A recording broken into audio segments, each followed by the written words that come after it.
Welcome back, everyone. Today's explainer explores a fascinating new paper from ByteDance Seed that completely reimagines a concept called test time training, or TTT for short. If you've been following the quest to build more efficient, long-context AI models, you know this is a really interesting development. The researchers here have introduced a framework called Modular TTT, and it essentially turns the complex, highly customized, frankly headache-inducing math of sequence modeling into an explorable plug-and-play system. It's a massive shift in how we might design neural architectures going forward, and we're going to break the whole thing down. Here is our roadmap for today. First, we'll look at the sequence modeling bottleneck. Second, decoding test time training. Third, introducing modular TTT. Fourth, testing the building blocks. Fifth, the deep memory trap. And finally, speed and scale results. All right, let's jump right into part one, the sequence modeling bottleneck. To really ground ourselves in why this research matters, we need to take a look at the massive computational hurdles researchers are trying to overcome right now.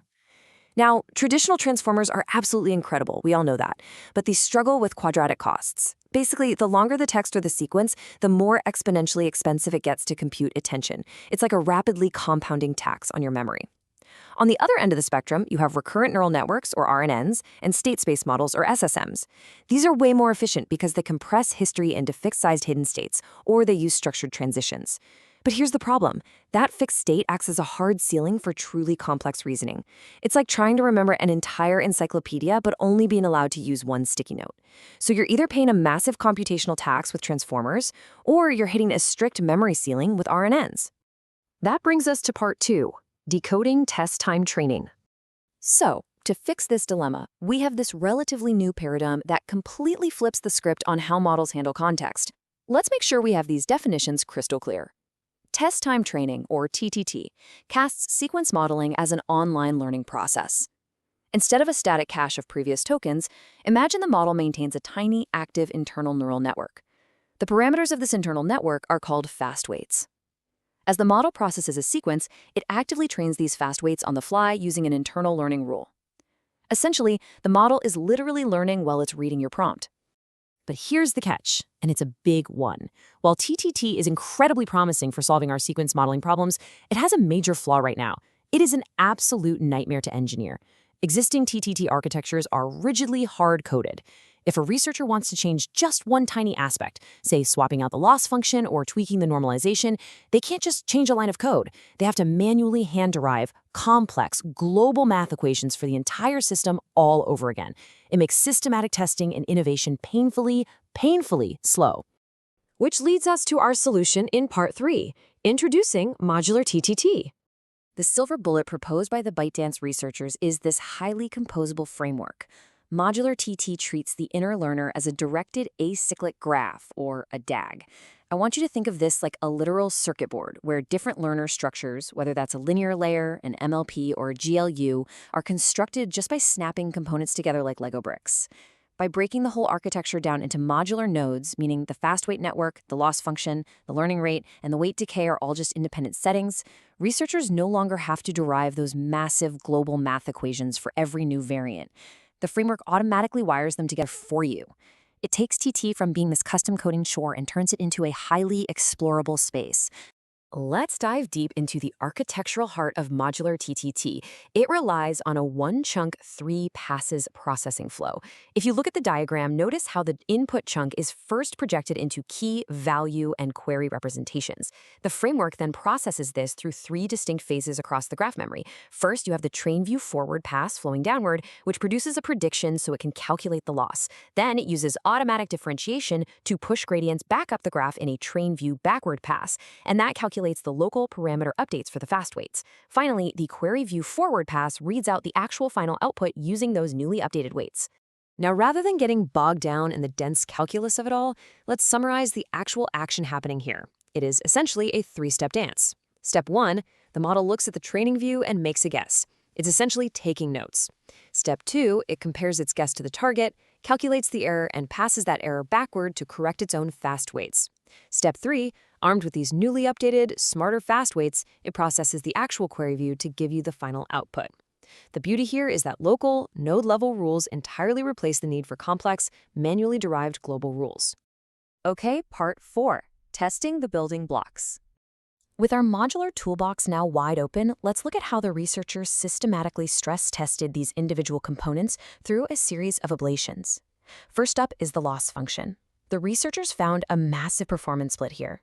Mean squared error, or MSE, and inner product loss completely outclass L1 and root mean squared error. But why? Well, it's because MSE and inner product preserve the physical scale and magnitude of the memory updates. L1 just looks at the sign of the error, and RMSE normalizes the error scale. By stripping away that magnitude information, L1 and RMSE actually weaken the signal that tells the model's memory what to write. It's like telling the model what to remember, but taking away how important it is. So MSE and inner product are the clear winners for sure. Let's move over to learning rates and see how this builds out our optimal configuration. In standard setups, initializing the learning rate near 1.0 causes wild instability. The researchers actually mathematically proved that a large learning rate causes the update matrix to have eigenvalues larger than 1. What does that mean in plain English? It means the updates spiral out of control and essentially blow up the model's memory.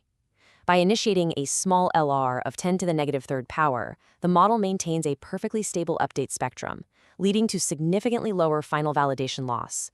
Starting small is absolutely the key to stability here. Next up is decay, and this is vital because in sequence modeling, forgetting is just as important as remembering. If you use no decay, stale context gets permanently trapped in the fast weights. Vector decay allows the model to selectively forget specific features, which gives the absolute best loss, but it drops training throughput by 25% and totally spikes memory usage. The ultimate efficiency hack they discovered here is scalar decay. It applies a single global forgetting factor. It recovers almost all the quality gains of vector decay, but it costs literally zero extra computational overhead. So if we synthesize all of that, this table distills those complex ablation tests into the ultimate winning configuration for building a TTT module. You want an MSE, or inner product loss, a small LR initialization to keep things stable, scalar decay for highly efficient forgetting, and, interestingly, a single-layer Silum nonlinearity for expressivity. They also found that you should actually avoid normalization layers entirely, because they tend to amplify gradients unstably when the internal activations get too small. Moving right along to part 5, the deep memory trap. Looking at that winning configuration we just discussed, you might be wondering, well, why not just make it deeper by stacking a multi-layer perceptron inside the fast weights? More layers is usually better, right? Well, that assumption leads into a fascinating trap. To quote the paper directly, optimization is not only required to learn the correct effective fast weight, but also to discover a factorization that induces favorable update dynamics. In plain English, making the internal learner deeper doesn't automatically make it better. In fact, the added degrees of freedom make it substantially more difficult to train. Let's look at exactly why this happens. When we dig into the math represented here, we see the trap super clearly. If you have a deep memory module with 2 layers, the update rules depend heavily on intermediate activations. If you arbitrarily scale one layer up and the other layer down by the exact same amount, the final forward prediction doesn't change at all. The math perfectly balances out. However, that scaling massively alters the gradients in the backward pass, sending your updates swinging wildly in conflicting directions. The optimization process gets totally confused because it's frantically trying to find a stable balance between the 2 layers while simultaneously trying to learn the prompt. This conflicting update dynamic is exactly why shallow, single-layer TTT modules consistently outperform deep ones. Finally, part 6, speed and scale results. Okay, the moment of truth. What happens when we step back and take this highly optimized, theoretically sound, shallow modular configuration and scale it all the way up to 1.45 billion parameters? The results are fantastic. By shifting to this modular framework, they didn't just make the lives of researchers easier.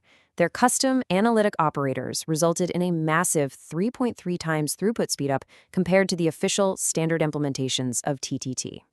Just look at this chart showing the sheer speed advantage at the 16 million parameter scale. The official TTT MLP maxes out at around 21,000 tokens per second, but the modular TTT implementation absolutely crushes it, soaring past 71,000 tokens per second. This completely solves the GPU parallelism bottlenecks that have plagued naive, token-wise TTT implementations. By calculating the updates in chunks using their newly derived operators, they are fully unlocking the power of modern hardware. But as we know, speed means nothing without accuracy. Well, when tested on a massive 100 billion token training run at the 1.45 billion parameter scale, they benchmarked it against absolute heavyweights like Llama and gated DeltaNet. And the modular TTT variants hold their ground beautifully. Just look at the ARC reasoning challenge. The inner product linear variant actually edges out both Llama and GDN, scoring a 40.78. It proves that this hyper-efficient architecture can compete blow for blow on complex reasoning tasks. So to wrap this all up, modular TTT turns test time training from a custom coding nightmare into an explorable, composable, and blazing fast framework. By isolating the variables in that DAG structure, the researchers were able to cut through all the noise. They systematically proved that shallow, properly initialized, scalar-decaying modules are the true path forward for sequence models, avoiding the deep memory trap entirely while maximizing hardware efficiency. And it leaves us with a truly exciting prospect. I want you to think about this. If we can now effortlessly swap out and test a model's internal brain modules on the fly using this framework, what does the future of AI architecture look like? We are moving into a world where AI design is becoming as simple, dynamic, and creative as snapping building blocks together. Snap together intelligence, essentially. Thanks for joining me on this deep dive, and I highly encourage you to check out the original paper to explore these modular architectures yourself. See you next time.